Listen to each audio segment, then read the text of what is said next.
আসসালামু আলাইকুম। আমরা আরেকটা এপিসোড নিয়ে আসছি। বেসিক্যালি যেহেতু আমাদের এই পডকাস্ট পেজের মেইন ইন্টেনশন হলো মানুষের যে আর্নিং এর যে বিভিন্ন অপশনস গুলা থাকে ওইগুলাকে তুলে ধরা সো দ্যাট আহ মানুষ যেন প্রপারলি ডিসিশনটা নিতে পারে যে আসলে তার কোন প্রফেশনটা চুজ করা উচিত, ওইটা অ্যাচিভ করার জন্য আসলে তার জার্নিটা কিরকম হওয়া উচিত, কিভাবে সে আর্লি স্টেজে প্ল্যান করবে, কি কি স্টেপস গুলো ফলো করে সে ওই কাঙ্ক্ষিত যে লক্ষ্যটা আছে সেটাতে পৌঁছাতে পারে। সো এটার পার্ট হিসেবে আমার ফ্রেন্ড আশরাফুল আলম কমল, সে সাব ইন্সপেক্টর। তোর সাথে কথা হচ্ছিল, মনে হলো যে ওর প্রফেশনটাও তো একটা সেগমেন্ট যেটা আমরা অনেকেই ট্রাই করি বা চেষ্টা করি প্রফেশন হিসেবে এটাকে ইমাজিন করি যে একটা গভর্নমেন্ট সার্ভিসে যাব এবং প্রফেশনে যদি থাকি এটা অবশ্যই প্রাউডের ব্যাপার বা আপনার মানে আমরা গর্ববোধ করি যে একটা প্রশাসনের সাথে ইনভলভ আছি, সোসাইটিকে হেল্প করার বা কন্ট্রিবিউট করার অনেক অপশন থাকে এখানে। সো ওর সাথে যেহেতু কথা হচ্ছিল ভাবলাম যে ওয়াই নট আমরা আমাদের স্টোরিতে আসি কথা বলি এবং আপনাদের কাছে ওর জার্নিটা শেয়ার করি সো দ্যাট আপনারা ওইটা থেকে বুঝতে পারেন যে জার্নিটা কিভাবে কিরকম হওয়া উচিত এবং কি কি স্টেপস হয়তো ওর লাইফ থেকে আপনি নিতে পারেন যেটা মেবি আপনার লাইফটাকে ইজি করবে বা ফিউচার প্ল্যান করতে ইজি হবে। ওকে, সো আমরা আর কথা না বাড়াই, let's introduce Ashraful Alam. So তুমি তোমার একটা শর্ট ইন্ট্রোডাকশন দিয়ে স্টার্ট করতে পারো। ধন্যবাদ মুজিবুর রহমান রাজন। আমি মোহাম্মদ আশরাফুল আলম, সাব ইন্সপেক্টর হিসেবে বাংলাদেশ পুলিশে কর্মরত আছি। বর্তমানে আমি স্পেশাল ব্রাঞ্চ ঢাকায় কর্মরত আছি এবং আমার বন্ধুর সাথে রাজন, তার সাথে আমার প্রায় কথাবার্তা হয়। তো সেক্ষেত্রে রাজন ক্যারিয়ার এবং বর্তমান পরিস্থিতি নিয়ে আমার সঙ্গে কথা বলতে যাচ্ছে। সেক্ষেত্রে আমি তার সঙ্গে কথা বলার জন্য আজকে এখানে আসা। ইনশাল্লাহ আপনারা আমাদের পাশে থাকবেন। That's it. ওকে, সো ফার্স্টের পার্টটা এভাবেই শুরু করি যে আমরা সবাই একটা গোল নিয়ে আগাই বা একটা প্ল্যান নিয়ে আগাই এবং একটা জায়গায় যে হয়তো এটা ইন্ড হয়। সো টু সাম এক্সটেন্ট আমরা এখন যে স্টেজে আছি বলা যায় যে এটা কাইন্ড অফ ফাইনাল স্টেজের দিকে, যে আমরা যেদিকে ক্যারিয়ারটাকে শেপ দিতে চাচ্ছিলাম অলমোস্ট ওই স্টেজে হয়তো আমরা সবাই চলে আসছি। সো যেমন তুমি এখন অলরেডি পুলিশে চলে আসছো। সো শুরু থেকে কি তোমার প্ল্যানটা এরকমই ছিল বা আসলে কিভাবে তুমি আসলে পুলিশ হলে কিভাবে? আসলে মেইন জিনিসটা হচ্ছে পুলিশ, আমি যেহেতু ছোটবেলা থেকেই, তোমরাও যেটা আমার সাথে করছো, যে একটু হাইট ভালো ছিল, এই জন্য সবাই আমাকে বলতো যে ডিফেন্সে গেলে অনেক ভালো করবে। তো ছোটবেলা থেকে ডিফেন্সের প্রতি একটা ভালো লাগা কাজ করতো। সে কাজ করা থেকে পুলিশের প্রতি অবশ্যই আমার একটা সফট কর্নার ছিল। যখন আমি ছোট ছিলাম পুলিশের ইউনিফর্ম দেখতাম, বা গ্রামের মধ্যে, আমাদের এলাকায় গ্রামের ছেলে আমি, গ্রামের মধ্যে যখন পুলিশ আসতো তখন সাধারণত মানুষের মধ্যে একটা একটা রেসপেক্ট দেখতাম পুলিশের প্রতি। সেখান থেকে আমারও ইচ্ছে হতো যে আমার এই ইউনিফর্মটা যদি আমি পড়তে পারতাম, সেরকম একটা সম্মান হয়তো আমিও পাবো। সেখান থেকে আসলে যে আমার পুলিশের প্রতি একটা ভালো লাগা ছোটবেলা থেকেই কাজ করতো। তো আমার পুলিশ আসার সম্পর্কে তো তুমি জানো রাজন, যে আমার একটা লং স্টোরি আছে। খুব কঠিন একটা সময় আমি পার করছি। যে আমার বাবা সাডেন ওই যে সন্ত্রাসীদের হাতে মারা গেছেন চট্টগ্রামে। এটা তুমি ভালো করে জানো, কারণ তোমার সাথে তখন আমার ভালো একটা যোগাযোগ থাকতো। তো সেক্ষেত্রে আব্বা মারা যাওয়ার পরে আহ, মানে এই কিটা তখন আরো বেশি দৃঢ় হয়েছে। হ্যাঁ, দৃঢ় হয়েছে। তো আব্বা মারা যাওয়ার পরে 15-20 দিন পরেই 38 ব্যাচের সাব ইন্সপেক্টরের সার্কুলারটা আসলো। সেই সার্কুলারটা আসার পরে আমি তখন ভাবলাম যে আমি পুলিশে জয়েন করব, করে সন্ত্রাসীদের প্রতিহত করব, সমাজ থেকে সন্ত্রাস দূর করব, এরকম একটা মনোবাসনা আমার মধ্যে জাগ্রত হয়। মানে জেদ যেটা বলে, যে আমার বাবা সন্ত্রাসীদের হাতে মারা গেলেন, তো মলম পার্টি যেটা বলে না, ওরকম। ওনার বয়স তো বেশি ছিল। সেক্ষেত্রে ওটা থেকে আমি ইন্সপায়ার হয়েছি অনেক বেশি। তারপর যেহেতু সার্কুলারটা সামনে আসলো, পরিবারের বড় ছেলে, একটা লাইবিলিটি আব্বা মারা যাওয়ার পরে চলে আসছে। আমার আম্মা প্রাইমারি টিচার, তুমি তো জানো। তো সেক্ষেত্রে ওই অবস্থা থেকেই আমি আসলে মনোযোগ দিয়ে একটু স্টাডি করছিলাম। যার ফলশ্রুতিতে 38 সাব ইন্সপেক্টর ব্যাচে আমি সিলেক্ট হয়েছি। ওকে, সো আমি যতদূর জানি তোমার একটা প্রিপারেশনের মেইন কি ছিল হলো ধরো বিসিএস এর দিকে টার্গেট করে। সো যেটা হয় নর্মালি বিসিএস একবার দুইবার অ্যাটেম্প করার পর অনেকের হয় না। সো ওইটাই আমি এখানে হাইলাইট করতে চাচ্ছি যে মানুষের জীবনে সবকিছু যে মানুষ চাইলেই অ্যাচিভ করতে পারে অলওয়েজ নট লাইক দ্যাট। হ্যাঁ, এক একটা স্টেজ বা এক একটা ইনসিডেন্ট আমাদের লাইফে ঘটে যেটা আমাদেরকে আর একটা অপশন চুজ করতে মেবি গাইড করে। ইটস নট অলওয়েজ যে আমি ডিপ্রাইভড, মানে আমার বিসিএস হয় নাই মানে যে এখানে এটা ইন্ড হয়ে গেছে বা আমি আর কিছু করতে পারবো না, ব্যাপারটা কিন্তু এরকম না।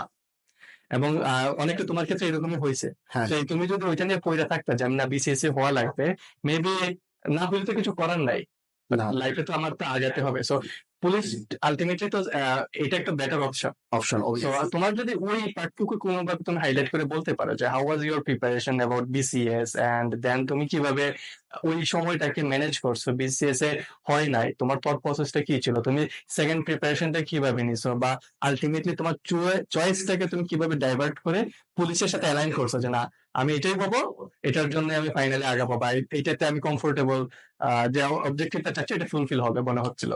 আলহামদুলিল্লাহ অবশেষে আমি বাংলাদেশ পুলিশে জয়েন করতে পারছি এবং মানুষকে যে সর্বোচ্চ সুবিধা বা সেবাটা আমি দিতে পারছি, এই জন্য আমি আল্লাহর কাছে লাখো কোটি শুকরিয়া আদায় করি। কারণ তুমি যেটা জানো, বিসিএস হচ্ছে একটা লং জার্নি। এখানে দিন শেষে কারোর মুখে হাসি ফুটবে, কারোর মুখে ফুটবে না, এটা স্বাভাবিক মেনে নেবে। কিন্তু এখন যদি আমি কম্পিটিশনটা তো অনেক বেশি। অনেক বেশি, এখন যদি আমি আমার লাইফে গোলই ধরে নিই বিসিএস, আলহামদুলিল্লাহ হয়ে গেলে ভালো। এখন যদি লাস্ট মুহূর্তে অ্যাসেন্ট করতে না পারে, তখন আমার অপশন কি? এই জন্য প্রতিটা মানুষেরই উচিত, আমি মনে করবো যারা বর্তমানে স্টুডেন্ট আছেন তাদের ক্ষেত্রে আমি যেটা মনে করি যে অপশন রাখা ভালো, যে প্ল্যান এ এক্সিকিউট না হলে প্ল্যান বি তে আমি শিফট করব, এরকম দু একটা অপশন থাকা ভালো। এখানে আবার যেটা বলবো, অনেকে এটাকে এইভাবেও ধরে যে প্ল্যান বি থাকলে নাকি প্ল্যানে এক্সিকিউট করা যায় না। কারণ তো এটার ব্যাপারে তোমার আমার অপিনিয়ন কি? অপিনিয়ন, ধরো আমি একটা উদাহরণ দিয়েই বলি। আমি ওই যে গত কিছুদিন আগে, ধরো একটা উদাহরণ দিচ্ছি, আমি বাড়িতে যাব, আমি ট্রেনের টিকিট কাটলাম। তো আমাদের এখানে তুমি তো জানো, আমাদের বাড়িতে গেলে ট্রেন বা বাস আমরা যেতে পারি। অপশন তো আছে। এখন অপশন আছে, ট্রেন হঠাৎ করে যদি একটা ট্রেন মিস হয়ে যায় আমার, তখন আমি কি করব? অবশ্যই আমি বাসে বাড়িতে যাব, যদি যেতে হয় যেতে হয়, তাহলে তাহলে কি আমার তো করতে একটা হবে? ধরতে হবে। তো আমার যেহেতু জীবিকা নির্বাহ করতে হবে, তো আমার তো একটা না একটা প্ল্যান বি রাখতে হবে। এখন যদি আমি বিসিএস এর আশায় বসে থাকি, অবশ্যই বিসিএস হচ্ছে বাংলাদেশের সবচেয়ে রেসপেক্টফুল জব। তুমি যদি মনে করো আমাদের সোশ্যাল ভ্যালুর দিকে চিন্তা করো, এর উপর কিছুই নাই বাংলাদেশে, এটা সবাই হয়। ওটার পাশাপাশি একটা অপশন অবশ্যই রাখা উচিত, আমি যেটা মনে করি, এটা আমার। এটা আমি জাস্ট হয়তো মেবি তোমার এটার সাথে আমি আরেকটু অ্যাড করে বলতে পারি, সেটা হলো শুরুর দিকে মেবি একটাই প্ল্যান হওয়া উচিত, যে আমি এটা মানে প্রায়োরিটি বলা যায়, নট হ্যাঁ, প্ল্যান। প্ল্যান। যে আমার প্রায়োরিটি বিসিএস প্রিপারেশনটাই হয়তো আমার প্রায়োরিটি, যে আমি এটা অ্যাচিভ করতে চাই, এটার জন্য যা যা পরিশ্রম করা উচিত সবই আমি করবো। হ্যাঁ বাট ও যেটা বললো যে আমার তো ট্রেন মিস হইতে পারে, ট্রেনের কোনো একটা প্রবলেম হতে পারে, সেক্ষেত্রে আমার বাড়িতে পৌঁছাইতে হবে। সিমিলারলি এখানে তো আমার অবজেক্টিভ কি, একটা ভালো প্রফেশনে যাওয়া, আর্ন করাটা কিন্তু অবজেক্টিভ, নট বিসিএস হওয়া।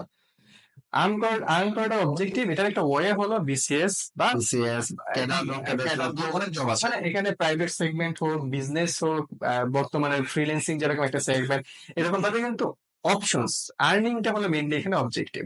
সো মেবি আমরা একটা দিয়ে স্টার্ট করবো অবশ্যই, এবং ওইটাকেই প্রায়োরিটি লিস্টে থাকবে। বাট এটা হয় নাই, বা এটা আমি পারতেছি না, এটা যেন চেঞ্জ করে আরেকটাতে যেতে যেন আমরা ওপেন থাকি, এটাকে হ্যাঁ, তাহলে যেটা আমার লাইফটাকে ইজি করে ফেলে। মানে আমার যেটা অবজারভেশন সেটা হলো, অনেক সময় আমরা কি হয় একটা জিনিস পাই নাই বা অ্যাচিভ করতে পারি নাই, এটার জন্য কিন্তু আমরা অনেক হতাশ হয়ে যাই। হ্যাঁ, এটার কারণে দেখা যায় যে আশেপাশে ডিপ্রেশনের রেট অনেক বেড়ে গেছে। মানুষ কিছু হইলেই বলে ভালো লাগতেছে না, আমি ডিপ্রেস, যেটার কারণে আমরা এখন সাইকোলজিস্টের কাছে যেতে হয়। সাইকোলজিস্টের কাছে যেতে হয়, এটা আমার কাছে এখন খুব নতুন একটা কি মনে হতেছে, যে এটা নতুন ভাবে যেমন ডেভেলপ হয়েছে, আগে তো এরকম আগে কিছু তো ছিল ছিল না না। যে মানুষ ডিপ্রেসড হয়ে গেছে যাচ্ছে। কারণ এইভাবে মানুষ একটা জিনিসই হতে হবে, আগে তো ডিসাইডেড ছিল না। দিন শেষে কিন্তু আমাকে আর্ন করতে হবে, আমার ফ্যামিলিটাকে চালাতে সাপোর্ট হবে, দিতে হবে। মানে দায়িত্ব নিতে হবে, এটাই অবজেক্টিভ। হ্যাঁ, এটাই। সো এটা যদি হয়ে থাকে সেক্ষেত্রে আমার অবশ্যই, আমি যেটা বেস্ট এটা যদি অ্যাচিভ করতে পারি, এটা প্রিপারেশন নিব, চেষ্টা করবো, হয়ে গেলে আলহামদুলিল্লাহ। বাট ইন কেস সবার তো হবে না, কারণ আপনি যেভাবে ট্রাই করতেছেন এভাবে আরো লাখ লাখ মানুষ সেম জিনিসটার জন্য ট্রাই হ্যাঁ করবে। হ্যাঁ হ্যাঁ, তো প্রতিযোগিতা এটা। হ্যাঁ, so আমার যদি না হয়, আমি যদি অল্টারনেটিভ একটা জিনিস ইজিলি মেনে না নিতে পারি, তাহলে কিন্তু আমি আগাইতে পারবো না, না। অবশ্যই তো আমি ওইটার জন্য ডিপ্রেসড মাঝখান থেকে যদি আরো 2 বছর চলে যায়, আমি তো আলটিমেটলি এমনি তো পিছাইছি, আরো 2 বছর পিছিয়ে গেলাম, পিছিয়ে গেলাম। রাইট? ওকে। সো এটা একটা পয়েন্ট আমি আসলে এক্সপ্রেস করতে চাচ্ছিলাম সবাইকে।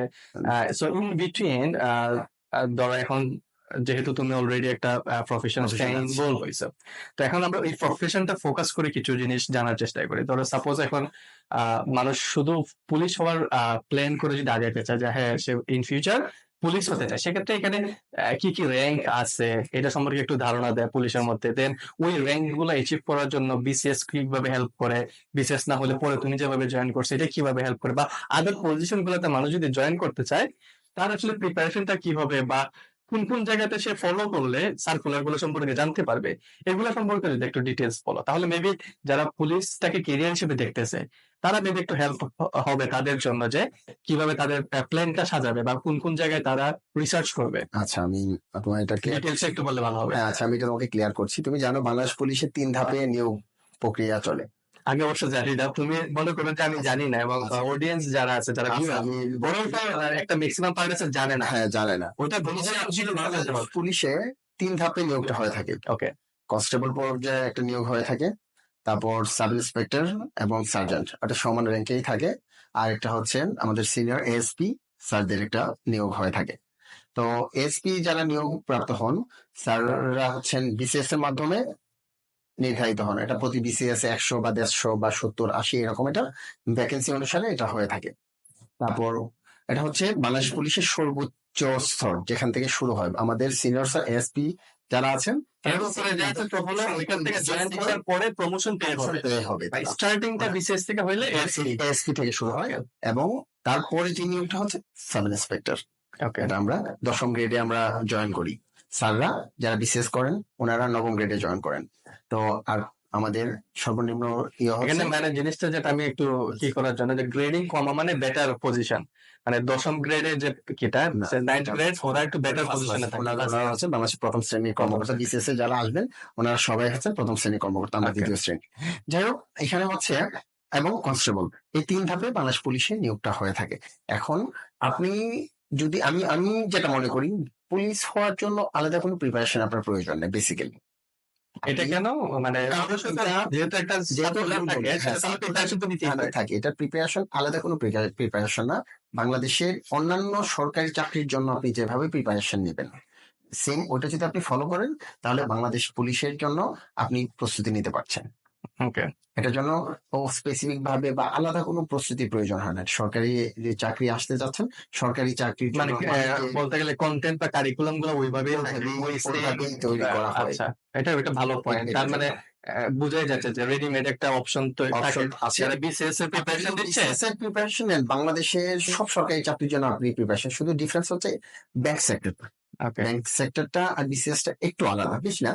ধরেন একটু পার্থক্য আছে, দুই সেক্টর তো স্বাভাবিক ব্যাংকিং এর এটা তো আলাদা। বিসিএস এর যদি আপনি প্রিপারেশন নেন, বাংলাদেশের যে কোনো সরকারি চাকরি আপনার ইনশাল্লাহ একটা না একটা আপনার হয়ে যাবে ইনশাল্লাহ। আমি আশা করি যদি আপনার পর্যাপ্ত শ্রম এটার পেছনে দেন। সব চাকরিতেই প্রতিযোগিতা আছে। ট্রু, মানে জিনিসটা হলো লেগে থাকা লাগে আর কি। মানে হবে আপনার। ওই যেটা বললাম যে অপশনস গুলা একটা কাজ করতেছে না আরেকটার জন্য ওপেন থাকা, মানে রিজিকটা আসলে আল্লাহর হাতে। আপনার তো আমরা আসলে অপশনস গুলা আহ, যেন চুজ করতে পারি properly। ছিল ড্রিম, আমারও ছিল, আমার হয় নাই। আমি ওই লেভেলে পরিশ্রম করতে পারি না, হয়তো বা আমি ওটার জন্য যোগ্য না ওরকম। কিন্তু এই যে জিনিসটা হচ্ছে যে বিসিএস এর জন্য আমি প্রিপারেশন নিয়েছি, তার ফলশ্রুতিতে এই জবটা আমার ইজিলি হয়ে গেছে, আমি এটাতে উত্তীর্ণ হতে পেরেছি। কারণ আপনি যদি চেষ্টা করেন যে আমি 100 টাকা আয় করবো, কম হলেও আপনি 70-80 টাকা আয় করতে পারবেন। যদি আপনি আপনার গোল বা লক্ষ্যটা আপনি স্থির না করতে পারেন, তাইলে আপনি কিছু অর্জন করতে পারবেন না। আপনাকে True. বেঞ্চমার্ক দাঁড় করাতে হবে, তারপর ওইটা অনুসারে কাজ করেন। আল্লাহ কিছু না কিছু আপনার ভাগ্যে অবশ্যই রাখবে। মানে ওই তো, মানে অবজেক্টিভ তো থাকবে, হ্যাঁ। এবং এটার পিছনে এটাকে অ্যাচিভ করার জন্য আমার তো ইন বিটুইন অবশ্যই একটা পথ পাড়ি দিতে হবে, মানে পরিশ্রম যেটা, মানে আচ্ছা। যদি আমি বিসিএস এটা তো আমি স্টাডি করা লাগতেছে, একটা হ্যাঁ। প্রিপারেশন, একদম হার্ড প্রিপারেশন। নট লাইক আমি 2-1 ঘন্টা পড়বো, কেন আমি যাদের না, সাথে কথা বলছি যারা বিসিএস এর প্রিপারেশন নেয়, অনেকে আছে 16 ঘন্টা 18 ঘন্টা, আর কম হয়। মানে ওই রকম পরিশ্রম হ্যাঁ, করতেছে। অবশ্যই। সো ওই যে একটা ডেডিকেশন লেভেল, ওটা কিন্তু কোনো না কোনো ভাবে রিটার্ন হয়ে ব্যাক করে যারা হ্যাঁ। পরিশ্রম করতেছে। কেউই ব্যর্থ হয় না, ইনশাআল্লাহ। সো সামহাউ এটা কিন্তু আল্লাহ এটা দেয় হ্যাঁ, রিটার্নটা। পরিশ্রমের ফল তো অবশ্যই। রাইট। আচ্ছা, এখন এটা একটা ভালো জিনিস তুমি শেয়ার করছো যে আচ্ছা। আসলে বিসিএস এর প্রিপারেশন নিলেই অনেকগুলা পথ খুলে যায়। হ্যাঁ, অনেকগুলো পথ খুলে যায়। So, আমি যেটা মনে করি আমার okay. আচ্ছা, এখানে একটা জিনিস এখনো মেবি আনসার হয় না, সেটা হলো যে সার্কুলার গুলা যে আসে এখন, আমি আনপাবলিক হিসেবে তো আমার কাছে জানা নাই যে পুলিশের সার্কুলারটা আসলে কোন সাইটে যাবে। মেবি এখন অনলাইনের যুগে যারা রিলেটেড তারা একটু খোঁজাখুঁজি করে বের করে। সো আমাদের অডিয়েন্সের মধ্যে একটা সেগমেন্ট হয়তো তারাও আছে যারা এখন পর্যন্ত এটা জানে না যে কোথায় গেলে তারা জানতে পারবে। এখন ওইরকম কোনো পার্টিকুলার এটা যে ওয়েবসাইট আছে হ্যাঁ, বা পেজ আছে যেটা মানুষ ফলো করলে জানতে পারবে। ওয়েবসাইট আছে এবং আমরা যারা পুলিশ সদস্য আছি, যখন সার্কুলারটা বের হয় বাংলাদেশ পুলিশ এর, হুম হুম তখন আমরা সবাই এটা, আমরা এখন আধুনিক মিডিয়ার যুগ, তুমি জানো শেয়ার যে করে। শেয়ার করি এটা, এবং এলাকায় আমরা যারা আছি সবাই এটা এমনিতেই, পুলিশের এখন একটা সার্কুলার আসে তখন এটা এমনিতেই প্রসার হয়ে যায়। এটা তো ট্রু, কারণ আমি বেশ বড় অংশ পুলিশের প্রতিটা নিয়োগ অনেক বড় বড়, যেমন হুম, আমরা যখন 38 ব্যাচে গিয়েছিলাম তখন প্রায় অলমোস্ট 1250 মতো আমরা সাব ইন্সপেক্টর গিয়েছি। আমাদের পরের ব্যাচে যারা আছে তারাও মোটামুটি 800 থেকে 900। আবার এরকম যখন এই সার্কুলার গুলো আসে তখন একটা সারা বাংলাদেশে একটা উৎসব, এটা তো বছরই হয় না, প্রতি বছরই হচ্ছে 3টা নিয়োগ হচ্ছে সার্কুলার। তাহলে মোটামুটি এটা রুটিন জিনিস। এটা হ্যাঁ, এটা একটা উৎসব মুখর পরিবেশের মতো। যখন নিয়োগ গুলা দেখো, মাঠের যদি অবস্থাটা তুমি দেখো তখন অনেক ভালো লাগে। হ্যাঁ, অনেক মানুষ যে বাংলাদেশে এত মানুষ পুলিশে আসতে যাচ্ছে, মানুষকে স্বতঃস্ফূর্ত সেবা দিতে যাচ্ছে, এই জিনিসটা আসলে অনেক ভালো লাগে। যে দিন শেষে আমি বাংলাদেশ পুলিশের ইউনিফর্ম গায়ে দিচ্ছি, এটা আমার কাছে অনেক একটা গর্বের বিষয়। অনেক শান্তি পাওয়া যায় যখন আমি সাধারণ মানুষের পাশে দাঁড়াই, তাদের সহায়তা করি। এটা আসলে আলাদা একটা তৃপ্তি নিজের মাঝে কাজ করে। দেখ, আলহামদুলিল্লাহ, এটা দরকার আছে। যে কোনো হ্যাঁ, প্রফেশন আমরা করি, ওইটা যদি ভালোবাসাটা থাকে, ওইটার প্রতি বা ডেডিকেশনটা থাকে, এটার কোয়ালিটি অন্যরকম হয় হুম, বা নিজেরও স্যাটিসফ্যাকশনটা কাজ করে, যে না, আমি যেটা চাইছি এটা করতে পারতেছি এবং আন্তরিকতার সাথে করতেছি। হ্যাঁ, তখন ওই সাইডে যে আদার পার্টি থেকে যায়, যে সার্ভিসটা পাচ্ছে, সেও যেরকম হ্যাপি হয়, নিজের মধ্যেও একটা স্যাটিসফ্যাকশন থাকে। আচ্ছা, এখন তোমার লাইফের যেহেতু অনেক কিছুই আমি জানি, হুম, তো এটার ভিত্তিতে একটা প্রশ্ন করি, আচ্ছা, সেটা হলো, আমি যতদূর জানি আঙ্কেল বিজনেসম্যান ছিলেন, হ্যাঁ, উনি পুলিশ বিজনেস করতেন। ব্যবসা, তো তোমার কাছে তো অলওয়েজ একটা অপশন ছিল বিজনেস করার, রাইট? হ্যাঁ, আবার আরেকটা জিনিস আমি জানি, সেটা হলো তোমার ফ্যামিলি মেম্বার্স অনেকটাই গভর্নমেন্টের সাথে হ্যাঁ, জবের সাথে রিলেটেড। সো তোমার তো একটা কন্ট্রাডিক্টরি পজিশন ছিল, যে আমি কি গভর্নমেন্ট জবের দিকেই ট্রাই করব, নাকি বাবার বিজনেস এর ওই দিকটাকে ক্যারি অন করবো। So how you end up যে তুমি গভর্নমেন্টের দিকে প্রিপারেশনটা নিচ্ছ, আসলে কি কি প্যারামিটার তুমি কনসিডার করছো আচ্ছা, এখানে? যেটা হচ্ছে সিকিউরিটি বিষয়টা এবং ওকে। সোশিয়াল যে রেসপেক্ট এবং ডিগনিটি জিনিসটা আমরা পাই সমাজে, আমাদের বাংলাদেশে এখনো সবচেয়ে, যদি আপনি ধরেন যে, তুমি ধরো যেটা মনে করি যে সবচেয়ে সম্মানিত মানুষ বা যাকে আমাদের সামাজিকভাবে সম্মান করা হয়, বা এটাই যদি করতে হয় যে আমরা সরকারি চাকরিজীবী যারা আছে ওটা আমরা পার্টিকুলারলি ওটার প্রতি ওনাদের আমরা আলাদাভাবে মূল্যায়ন করি। হুম হুম বর্তমান বাংলাদেশের প্রেক্ষাপটে আমি যেটা বললাম, মানে সরকারি চাকরি সবাই খুব মূল্যায়ন করে। সেক্ষেত্রে আমার ফ্যামিলি অলমোস্ট সবাই, তুমি তো জানো যে আমার ফ্যামিলি প্রায় 80-90% সবাই সরকারি চাকরি করে। সেখান থেকে আমি ছোটবেলা থেকেই ইন্সপায়ার যে আমার ইন্সপায়ার্ড। কিছু করতে হলে সরকারি চাকরি করতে হবে। হ্যাঁ, ওকে। যেহেতু আমার মা প্রাইমারি টিচার, সরকারি টিচার, তো ওনার কাছে আমি ছোটবেলা থেকেই দেখে অভ্যস্ত হচ্ছি যে সরকারি চাকরি তো মানে ওইখানে একটা পয়েন্ট কাজ করছে হলো সোশ্যাল রেসপেক্ট, সেকেন্ড পয়েন্ট কাজ করছে জব সিকিউরিটি, সিকিউরিটি, আর আলটিমেটলি হলো ফ্যামিলির ইনফ্লুয়েন্স। ইনফ্লুয়েন্স। তো ওইভাবে করে তুমি এখানে ইন্ড আপ হয়েছো। হ্যাঁ, আচ্ছা, এটা অবশ্যই একটা কি থাকে, বিজনেসটাকে তোমার কাছে অলওয়েজ কিরকম মনে হয়েছে? আমার কাছে বিজনেসটাকে মনে হচ্ছে, সত্যি কথা বলতে আমি যেটা আমি এখন হ্যাঁ, যেহেতু ওটা তোমার এটা ইন্ডিভিজুয়াল ভিউ, হচ্ছে এটা তোমার ভিউটা তুমি একটা শেয়ার করো। ফ্রি স্বাধীন পেশা।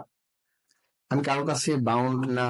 আমার স্বাধীনভাবে আমি আমার চিন্তা চেতনা, আমার যে বুদ্ধিমত্তা, সবগুলি আমি নিজে ব্যবহার করতে পারি। হুম, সাকসেস, আমাদের সাকসেস হলে তো এটা আত্মতৃপ্তি পাওয়া যায়। এবং বর্তমান প্রেক্ষাপটে বাংলাদেশে দেখো তরুণ উদ্যোক্তা অনেক বেড়ে গেছে। ট্রু। এখন মানুষ আহ ওই যে উদ্যোক্তা বা নতুন ব্যবসা প্রতিষ্ঠানের দিকে মানুষ এগিয়ে যাচ্ছে, গ্লোবালাইজেশন সময় আসছে। হুম হ্যাঁ, বহির্বিশ্বের সাথে সম্পর্ক উন্নত হচ্ছে, আমাদের তথ্য প্রযুক্তি অনেক এগিয়ে গেছে বাংলাদেশ, ঠিক আছে। তো হুম। এই জন্য মানুষ এখন ব্যবসা খাতটাকে অনেক সেফ এন্ড সিকিউর মনে করছে। তা আমি মনে করি যারা উদ্যোক্তা হতে চায় বা নিজের স্বাধীনতা এবং নিজের বুদ্ধিমত্তাকে ব্যবহার করতে চায়, তাদের অবশ্যই যদি স্কোপ থাকে ব্যবসা করা উচিত। হ্যাঁ, এখানে আমি জাস্ট হলো রিলেট করার চেষ্টা করতেছি, এগুলো নিয়ে তো আমরা কন্টিনিউয়াস অনেকগুলো প্রফেশন বলেন বা সিনারিওস গুলো আমরা সামনে নিয়ে আসার চেষ্টা করবো, সো দ্যাট মানুষ তার জার্নিটা সে ডিসাইড করতে পারে যে সে কিভাবে করলে তার লাইফটাকে সে বেটার করতে পারে, বা আলটিমেটলি আমরা যেটাকে হাইলাইট করতেছি যে উপার্জনের একটা মাধ্যম যেন সে সিলেক্ট করতে পারে বা তৈরি করতে পারে। সো এইখানে বিজনেসের কথা যেটা বললা, এখানে একটা ইম্পর্টেন্ট পার্ট হলো ও যেটা বলছে, আমি জাস্ট ওইটাকে হাইলাইট করি, যে নিজের ইন্ডিপেন্ডেন্স আছে, নিজের মেধাটা ইউজ করার সুযোগ আছে, এবং নিজের একটা পার্সোনাল আত্মতৃপ্তি আছে, যে আমি যেহেতু এটা অ্যাপ্লাই করতে পারছি, আর্ন করতে পারছি, একটা অন্যরকম স্যাটিসফ্যাকশন থাকে। হ্যাঁ, বাট স্টিল, মানে ও যেভাবে গভর্নমেন্টের কিসটাকে প্রফেশনটাকে সিলেক্ট করতেছে, সিকিউরিটির ব্যাপারটা আছে। সো দ্যাট মিনস এটাকে কিন্তু ডিফারেন্সিয়েট এভাবে করা যায়, যারা রিস্ক টেকিং মেন্টালিটি আছে, ওদের জন্য মূলত বিজনেসটা একটা অপশন, ভালো অপশন অলওয়েজ। কারণ এখানে যেরকম জব সিকিউরিটি আছে, এখানে কিন্তু আর্নিংটাও একটা লিমিটেড সেগমেন্টের মধ্যে আটকে যায়। আপনি ওই একটা সাইকেলের মধ্যে থাকতে হবে, তার যেটা ফিক্সড থাকে। গভর্নমেন্ট জব হোক, প্রাইভেট জব হোক, আপনার মান্থলি ইনকামটা কিন্তু ফিক্সড। বিজনেসের ক্ষেত্রে রিস্ক যেমন, রিওয়ার্ডের চান্সেসটাও বেশি। সো এখানে ডিপেন্ড করে আলটিমেটলি যে আমি আসলে কোন টাকে চুজ করবো। আমি কি সিকিউরিটির দিকে যাব, আমার লিমিটেড আর্নিংটাই আমার ওকে ফাইন। আর একটা জিনিস হলো আমি রিস্ক নিব, আমার আর্নিং যদি বেশি আসে, ইটস গুড। মানে আমি যেটা হাইলাইট করতে চাচ্ছি, মোর রিস্ক মোর রিটার্ন, এটা যেটা আমরা ছোটবেলা থেকে শিখে আসতেছি। সো ইট ইস, এটা এইসব ক্ষেত্রে কিন্তু এটা ওইভাবেই কাজ করতেছে। ওকে, সো আমরা বেসিক্যালি অলমোস্ট শেষের স্টেজের দিকে চলে আসছি। এখন এই পর্যায়ে তুমি কি তোমার যারা ফিউচার জেনারেশন, যারা বেসিক্যালি এখন স্কুল লেভেলে আছে, কলেজ লেভেলে আছে বা ইউনিভার্সিটি লেভেলে আছে, ওদের জন্য কি কোনো অ্যাডভাইস তুমি দিতে চাও যে তারা আসলে কিভাবে চিন্তা করা উচিত ক্যারিয়ার নিয়ে? আমি কারণ দিন শেষে তো ফ্যামিলিতে, বিশেষ করে ফ্যামিলি পার্সনে যারাই থাকো, একটা স্টেজ পরে সবার এক্সপেকটেশন থাকে সে আর্নিং বা উপার্জন কম হবে এবং পরিবারের দায়িত্ব নেবে, কন্ট্রিবিউট করবে। তো আমি যদি বলি ইন জেনারেল এটাই কিন্তু সামহাউ যে আমরা ইনডাপ হই বা ওইটাই অ্যাচিভ করতে চাই। সো এখন সবার কিভাবে চিন্তা করা উচিত ওখানে? বর্তমানে এই জেনারেশনে আছে, আমি ক্ষেত্রে সবার জন্য একটা কথাই বলবো যে নিজেকে আপডেট করো সময়ের সাথে। নিজেকে আপডেট করো, কারণ পৃথিবী অনেক এগিয়ে গেছে। তুমি আর আমি যদি গতানুগতিক ধারা ধরে রাখি, আমরা আগাতে পারবো না। বর্তমান গ্লোবালাইজেশনের সময় তথ্য প্রযুক্তি সবকিছু দিয়ে তুমি জানো, সারা পৃথিবীতে এখন একটা গ্লোবাল ভিলেজ হয়ে গেছে। এখানে তুমি আমেরিকায় আছো না বাংলাদেশে আছো, এটা কেউ জাস্টিফাই করবে না। যেমন তুমি বাংলাদেশে আছো, তুমি অনেক বাইরে ক্লায়েন্ট ডিলস করো, তাদের সাথে তোমার বিজনেস আছে বা তোমার মানে অ্যাক্সেসটা অনেক ইজি হয়ে গেছে। ইজি হয়ে গেছে। সেক্ষেত্রে তুমি তোমার নিজেকে ওইভাবে প্রস্তুত করতে হবে। আমি যারা ইয়াং জেনারেশন আছে বা স্টুডেন্ট আছে, তাদের কাছে একটাই বল, সময়ের সাথে সাথে নিজেকে আগে এগিয়ে নিতে হবে। এটা শুধু একটা ইম্পর্টেন্ট পয়েন্ট। মানে শুধু একটা জিনিস আমি এটাই করব না, এটা না। আমাকে ফ্লেক্সিবল হতে হবে, যেমন পানির মতো। আমি যখন যে পরিবেশে যাব বা যে পাত্রে যাব, ওই পাত্রের আকার আমি ধারণ করব। তো আমাকে ফ্লেক্সিবল হতে হবে এবং আমাকে সবকিছুই জানতে হবে বা সব দিক দিয়ে যেন আমি মানিয়ে চলতে পারি, এরকম একটা নিজেকে প্রস্তুত করো। আমার মনে হয় না ইনশাল্লাহ যে কেউ কখনো আটকে থাকবে। আর দিন শেষে এটাই মনে রাখতে হবে যে আমাকে কিছু কাজ করতে হবে। আমাকে বেঁচে থাকতে হলে, পৃথিবীতে সার্ভাইভ করতে হলে, আমাকে বেঁচে থাকতে হলে আমাকে কাজ করতে হবে। যে কোনো কাজ, এটা অসম্মানের না। তুমি ধরো, আমি যে মানে কাজটা লিগ্যাল ওয়েতে যদি কেউ কাজ করে, যে কোনো মানে কাজ, আমার ইসলামিক পয়েন্ট অফ ভিউ থেকে যদি বলি, লিগ্যাল এবং হালাল পথে হ্যাঁ, যদি কেউ কাজ করে, কোন কাজে অসম্মানের না। অসম্মানের না। সো আলটিমেটলি যে ছোট একটা কাজ করতেছে সেও টাকা উপার্জনের জন্য কাজ করতেছে, সে তার যে একটা ভালো পজিশন থেকে কাজ করতেছে সেও টাকা উপার্জনের হ্যাঁ, জন্য কাজ করতেছে। সো মানে আলটিমেটলি আমাদের কাজ করেই ইনকাম করতে হবে। হ্যাঁ, অবশ্যই কাজ তো এটার জন্য ব্যস্ত থাকতে হবে। এখানে তোমার একটা ইম্পর্টেন্ট পয়েন্ট যেটা আমরা ফিল করতেছি অলরেডি, এবং আমিও এই সেম জিনিসটা সবাইকেই বলবো, সেটা হলো ওপেন টু লার্ন বা ওপেন টু চেঞ্জ। আমরা এমন একটা নিজেকে যুগের open মধ্যে আছি যেখানে প্রতিনিয়ত টেকনোলজি চেঞ্জ হচ্ছে বা ওয়ে অফ লিভিংটা চেঞ্জ হচ্ছে। আমরা আগে ধরো সাপোজ ঢাকার প্রেক্ষাপটে যদি বলি, কিসে থেকে, মিরপুর থেকে মতিঝিল যেতে গেলে ভয় পেতাম যে আসলে কিভাবে যাব। মেট্রো রেল আসার পরে কিন্তু ধারাটা চেঞ্জ হয়ে গেছে। হ্যাঁ, So আমি তো এটার সাথে অ্যাডপ্ট করতে হবে। আমি কিন্তু আমি আগের মতো বাসে চড়েই যাই, হ্যাঁ, সেখানে তো আমি তো ওইখানে পিছিয়ে গেলাম না, আমার তো সময়টা তো লস হচ্ছে। সিমিল আমি যেটা আপনি রিলেটেবল ওয়েতে বলার জন্য বললাম। So আপনাদের প্রত্যেকের লাইফে এরকম অনেক সিচুয়েশন আসছে। ধরেন সাপোজ হিসাব নিকাশের ক্ষেত্রে যদি বলি, আমরা আগে হাতে কলমে লিখতাম, লিখে লিখে হিসাব করতাম, খাতা অনেক বড় বড় খাতা। আমরা ব্যাংকে গেলে যারা ব্যাংকিং কিসের সাথে আছেন, এই বড় বড় খাতা থাকতো, এইভাবে পেজ উল্টানো লাগতো লেজার মেনটেন করার জন্য। এটা কি আর আছে? তুমি জানো এটা, এখন আমাদের কিন্তু পুলিশ ডিপার্টমেন্টের অনেক অনলাইন সেবা চালু হয়েছে। যেমন আমাদের এখন যে জিডি করতে এখন থানায় যাওয়া লাগে না, আপনি বাসায় বসে নিজেই অনলাইনে জিডির জন্য আবেদন করতে পারবেন। এটা হচ্ছে আমাদের অনেক একটা রিভলিউশন বলতে পারেন। এখন জিডি করতে হলে যে আগে আমরা খাতায় লিখতে হতো, ওটা না, এখন সব কম্পিউটারাইজড হয়ে গেছে। এইটাই, তাই মানে এখানে একটা পয়েন্ট কি ছিল, আগে যারা টিপিক্যালি লিখে লিখে সব সলিউশন খোঁজার চেষ্টা করতো, ওদেরকে কিন্তু এখন কম্পিউটারাইজড ওয়েতে সব সলভ করার জিনিসটা শিখতে হবে। এখন আমি ওইটা পারি না। যেমন হলো আমাদের দেশে একটা বিশাল বড় সেগমেন্ট জুড়ে কিন্তু কম্পিউটারে ফর্ম ফিল আপ করা বা অ্যাপ্লিকেশন করার একটা বিজনেস কিন্তু চলতেছে। হ্যাঁ, বাট আমি যদি বলি আজকে থেকে 5 বছর বা 10 বছর পর এই বিজনেস থাকবে না। কেন থাকবে না? আমরা যে ওয়েতে এডুকেশন সিস্টেমটাকে ডেভেলপ করতেছি, মানুষ কিন্তু বাউন্ড টু নো বা লার্ন যে কিভাবে অ্যাপ্লাই করা লাগে। হ্যাঁ সেক্ষেত্রে মানুষ যখন সবাই এটা শিখে যাবে তাহলে কিন্তু এই বিজনেসটা এখানে থাকবে না। তার মানে এই বিজনেস সেগমেন্টে এখন যারা আছে তারা যদি ওই জিনিসটা না বুঝতে পারে বা না চিন্তা করতে পারে, নিজেকে যদি নতুন কোনো ওয়েতে ডেভেলপ না করে, হ্যাঁ সে কিন্তু 5 বছর পরে যায় চিন্তা করবে যে আল্লাহ আমি এখন কি বিজনেস করব।